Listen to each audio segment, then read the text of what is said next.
স্কুলে আমাদের অ্যালগেব্রা শেখানো হয়, কিন্তু টাকা কীভাবে কাজ করে এটা শেখানো হয় না। তাই আজও 90% মানুষ সারা জীবন টাকার জন্য কাজ করে, কিন্তু টাকা তাদের জন্য কাজ করে না।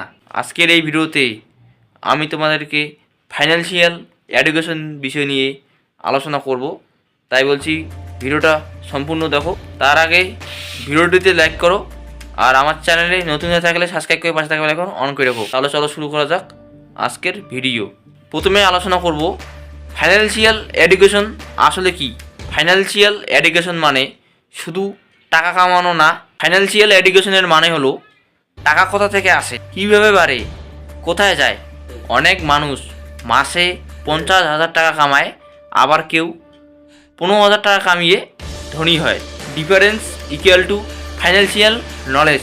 অজানা তথ্য। বিশ্বের বেশিরভাগ লটারি উইনার 4-5 বছরের পর আবার গরিব হয়ে যায়, কারণ ওই লটারি উইনারদের মধ্যে টাকা ছিল, কিন্তু তাদের কাছে ফাইন্যান্সিয়াল এডুকেশনের ধারণা ছিল না। এবার আলোচনা করব ইনকাম ভার্সেস এক্সপেন্স। অনেক মানুষই ভাবে ইনকাম বাড়লে আমি রিচ হব। যারা এরকম ভাবো তারা এটা ভুল করো। আসল ফর্মুলা হলো income plus expense equal to wealth.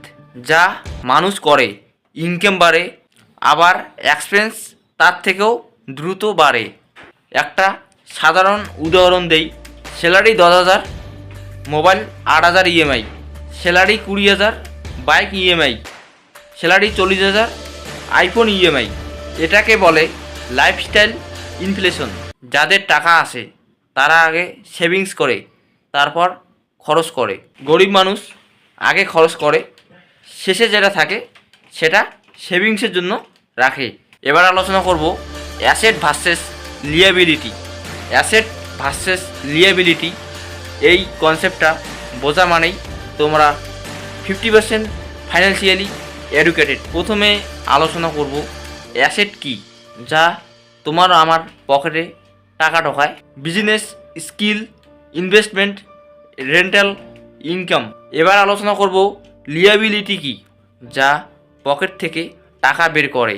EMI, fancy gadgets, show off items. অনেক মানুষ ভাবে বাড়ি অ্যাসেট, কিন্তু যদি সেটা টাকা না আনে ওটা লিয়াবিলিটি। অ্যাসেট আর লিয়াবিলিটি আশা করি তোমরা বুঝে গেছো। এবার আলোচনা করব সেভিংস নাকি ইনভেস্টিং, কোনটা বেশি জরুরি। সেভিংস টাকা জমিয়ে রাখে, আর ইনভেস্টিং টাকা দিয়ে টাকা বাড়ানো। কিন্তু সমস্যা, সেভিংস করলে ইনফ্লেশন টাকা খেয়ে ফেলে। একটা ছোট্ট উদাহরণ, ধরো তুমি আজ ব্যাংকে 100 টাকা রাখলে, 10 বছর পর ওই টাকাটার ভ্যালু 50 টাকা। তাই ইনভেস্টিং না করলে মানুষ ধীরে ধীরে গরিব হবে। তাই তোমাদেরকেও বলছি সেভিংস না করে ইনভেস্ট করা শেখো। ইনভেস্ট করলে ওই টাকাটা ভবিষ্যতে বাড়বে। বিগিনার্সদের জন্য safe investment idea. Skill investment knowledge, time investment. এবার আলোচনা করব ডেপ্ট ভালো না খারাপ। সব ডেপ্ট খারাপ না। ডেপ্ট দুই রকম হয়, ব্যাড ডেপ্ট আর গুড ডেপ্ট। প্রথমে যে আলোচনা করব bad ডেপ্ট। Bad ডেপ্ট, phone EMI, bike EMI, unnecessary loan. এবার আলোচনা করব গুড ডেপ্ট। গুড ডেপ্ট, স্কিল শেখার লোন, বিজনেস লোন প্ল্যান।